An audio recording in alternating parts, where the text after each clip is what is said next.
عدالة ميزانية حيل كذا حياة عدالة وكبل عرنتها ميزانية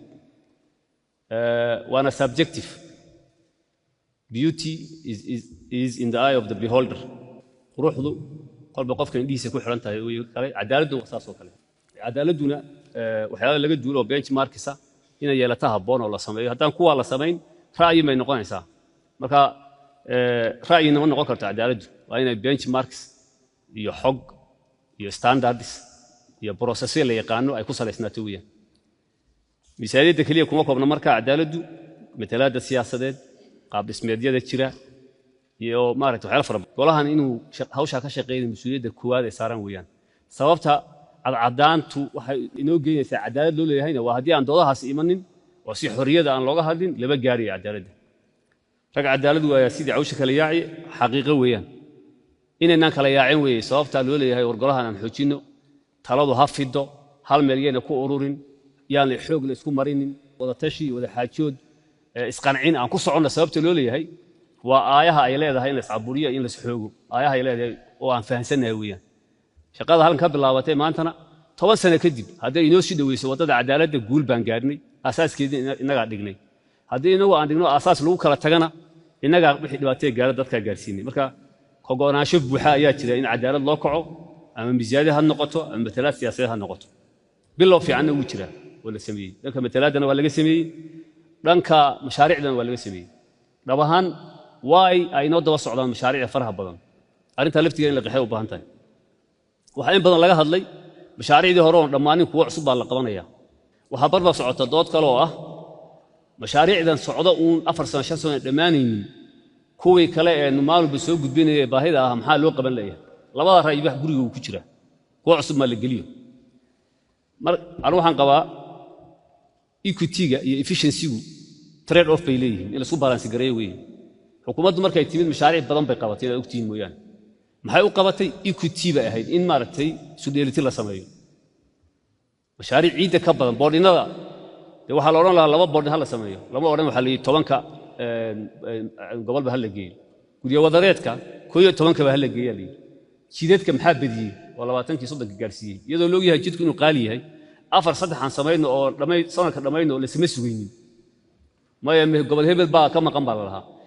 أكتشالي مشاريع ده فرها بدنا قبلناي قريب كم يدوح يكيم مادين تهجلين تي عطسيها اللي تلك مشاريع ده هلا سماين قريب كم يدوح يكتمد وحي عند حلي أها شانته رجل أو ضد كقندراس هشيس لولا جلي ومشاريع فربان بالضبط كمارتي سياسة إن لما نجريه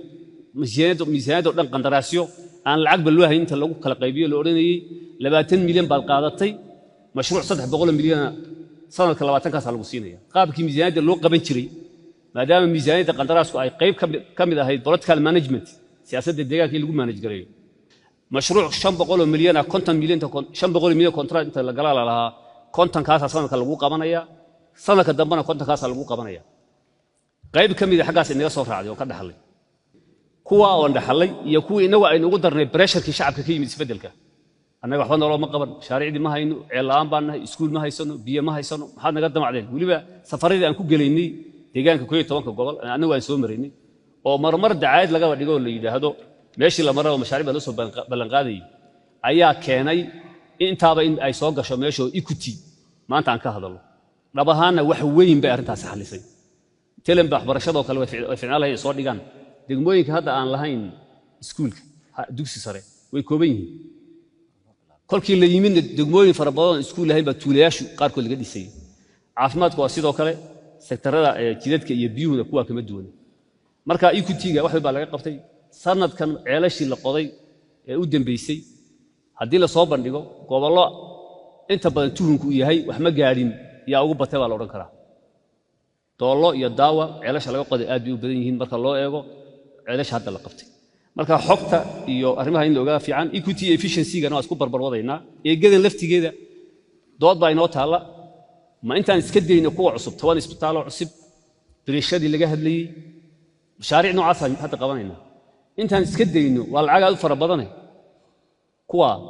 كوا لما لا تجتمع يمكن ما يسترنا مركا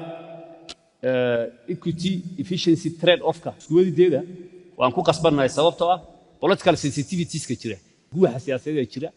إيو الميزانية دينا efficiency جيدا إن أسكو قربودنا وقصب سيدك أيوة صعدان arrimaha saasan kuwa ka oran lahaa arrimaha cabashooyinka laga garaabo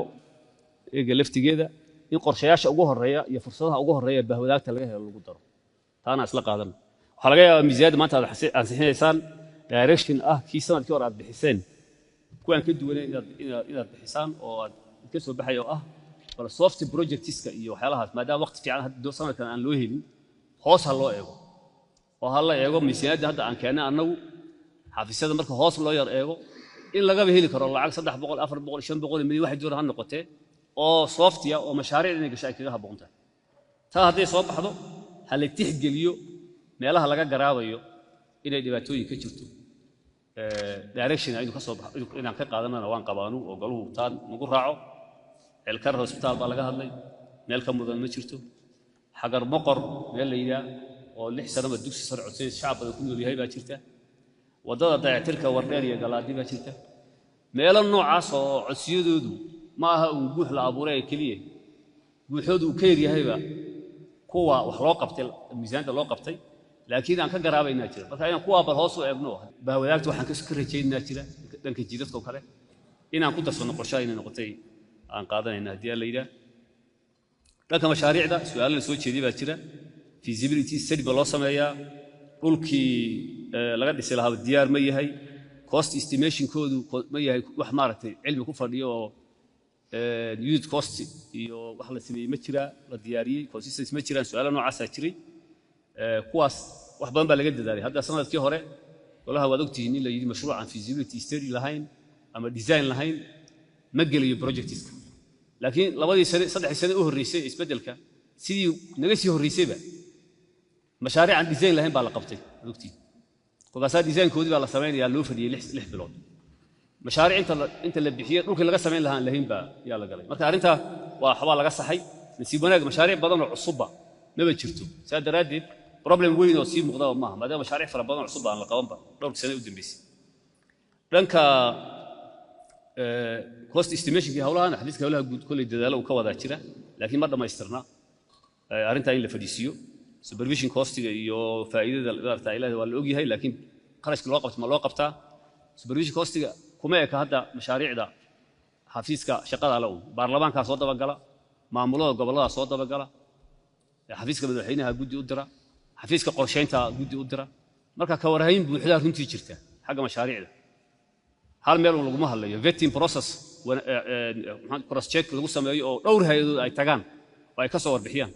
supervisionada federaalka ee xisbiga jira waa iyaguna taga marka multi layer accountability mechanism lagu ogaanayo yaa abuuran waxaan laga warhayn ma jiro marka ku saayin loo ogaado waxyaalo aan kharash lagu saxayn baa jiro processada iyo nidaamyada inay shaqeeyaan lagu saxi karaa jira maxaa lagu saleeyay marka la qabanayo sida aan sheegay equity-da iyadoo laga duulay waa lagu saleeyay baahidana waa lagu saleeyay meelo khaladaad ka jiraan oo jiri karaan xafiiska qorsheyntu xogta oo hayana waa laga duulayaa hadda kadibna waxay noqonaysaa uu equity-da standardska in la isla ogaado degmada biyaha iyo iskuulka iyo health caafimaadka iyo jidka haysata iyo leyrka iyo anteenada haday jirto degmo kale inta midna aan lahayn taasa ka mudan marka ma adkaanayso marka la soo daatada hoos loo galo iyo xogta marka taa maadaama laga duulayo xogta aan eegno oo isu garawdoodu inta badan ma badna laakiin hadda kadib waa la geli doonaa waxa kale oo jira xagga su'aalihii la soo jeediyay miisaaniyadda kale ee aan ahayn abtalkaba maxaa macnaha sidee kharashaadka expenditure sidee maaragtay standard maleeyahay gawaarida xafiiskan wuxuu ku dayactiranayo iyo xafiis B ma isku mid ba ma isku dhow yihiin shidaalka ma isku mid ba sidee loo qabtaa miisaaniyadda aw fulinada ay maamulayaan sidee ay yihiin laftigoodu standard maxaa qofku u sharciyeysan oo house allowance CDC iyo gaarigiisii iyo wixiisa ku salaysan waa meel u baahan hoos in loo eego oo ilaa hadda aan isleenahay sidii loo baahan looma saxin kuwaana su'aalaha soo jeediyay kuwa sax ahaan saas loo qaadanaya arinta ku saabsan dakhliga deficit sanadkan inaan la gelin dardaarwelintii ahayd waxay ka imanaysaa dooda sanadkii hore deficit baynu galoo aan khaldanay marka deficit inaan gelin mas'uuliyadda xafiiska ma saarna dakhliga waxay saaran tahay dhammaanteen maamulada gobolada maamulada degmooyinka shacabkeena innaga kulligeen bay saaran tahay way dakhli waxa soo ururinaya waa innaga ganacsatadeena xafiis kaliya kuma eka inaan darsiisa ayna gelin waa inaan ka shaqeynaa waxaan aaminsanahay haddii aan si fiican u shaqeyno in maaragtay aan dakhliga soo saaran karo marka dakhligaasi haddayna soo saaran mashaariicda hadda aan qabanay laftigoodu qorshaha kuma jiri karaanba waa in laga saaraa haddii ay jirto aragti uu badan yahay dakhligu 17.6 de mashaariicda hadda aan qabanay marka waa inaan ka tagnaa oo dakhligii hoos soo dhignaa iyadana balance macnaha waxa ka imanaya aan eegno mashaariicda marka waxa ka haboon intaan oran lahayn ma qaban karno maadaama daraasadda la qaatay ay daraasad ku salaysan tahay waxani oo wax uun muxuu ahaa korka laga keenay uun ahayn oo xafiisku ku qanacsan yahay ilaha iyo shaqada haddaan qabto lacagta waan heli karaa inaan dee kor isu qaadno oo aan wadno weeyaan sanadkan waxaan ku badbaadnay inaan nidhaahno waxaan soo xareynaa 16 bilyan 12 bilyan baa dowladda golaha maalinkii taallay oo la soo dhigay 1.5 baan dheeraysiinay oo aan keennay maadaama sanadkii hore koriinka federaalku zero ahaa waxaan aaminsanahay shaqooyinka amniga iyo shaqooyinka horumarka la qabtay wax weyn waxa ka taray 1.5 bilyan ka aan soo xareynay oo laga yaabo haddii aanan aad isu riixi lahayn in uu la soo xareynaa 500 oo ka mid ah 400 oo ka mid ah ama 12 kun la keeni lahaa inaan yar kala bixinadaasi dhibaato ma aha degmooyinka la saarayo culayska dakhliga kuwaana de si cilmaysan baan u eegi doonaa haddii la yiraahdo laakiin dood mashaariicna degmada hal la keeno dakhligana la saarinayo iman qalad weyn mashaariicda hanaloo keeno qof kasta inuu ka doodo dakhligiina qof kasta ila hal la dhimo wax isqabanaya ma wixii khaldan halka ku jira hoos baa loo eegi daraasad waa inay ku salaysnaato tuhun ma aha inay ku salaysnaato dakhliyada arinta la xiriira grant formulaha miisaaniyadda maxaa ku noqda degmooyinka soo saara dakhliga dheeraadka iyo waxa ku noqonayana taana iyaduna markayna hadda isla xafiis qorsheyntu uu noo soo bandhigo in la waafajiyaan isku day doona haddii la yiraahdo dhanka waxbarashada miisaaniyadda loo kordhiyo arrin ahayd baa jirta waa la kordhiyey miisaaniyadda waxbarashada ahmiyadna waa la siiyey sanadkii hore xafiiskuna runtii dadaal badan ka sameeyay natiijo iminka la muuqataana way jirtaa natiijo waqti qaadanaysa inay soo baxdana way jirtaa laakiin dhibaatada waxbarashada inaga haysata mid miisaaniyadu kaliya un maaha saain loo arka maaha mid xafiiska un ka eg maaha mid aragtiyeedna way jirtaa oo ka imaysa dhanka ardayda dhanka waalidiinta dhanka bulshada baa jirta marka waxyaalaha aragtida la xidhiidha dhaawaca ayna gaaray ka imanaya miisaaniyad laguma xallin karo miisaaniyad kale laguma xallin karo marka laakiin miisaaniyad kor in loo qaado dabcan tayada way hagaajinaysaa taana hal ogaado guud ahaan sanadkan amniga adeeg bixinta iyo dakhligu waa waxyaalaha ugu weyn xooga saarayno dakhli waay aragtida aan leenahay horumarka shacabka codsiga codsanaya uu badan yahay amni wuxuu u baahan yahay uu badan yahay adeeg wuxuu u baahan yahay marka waa inaan dakhli helaa marka inaan arrimaha dakhliga xooga saarno guuxa shacabka inta badan adeegga la xiriira mid dhaba weeyaan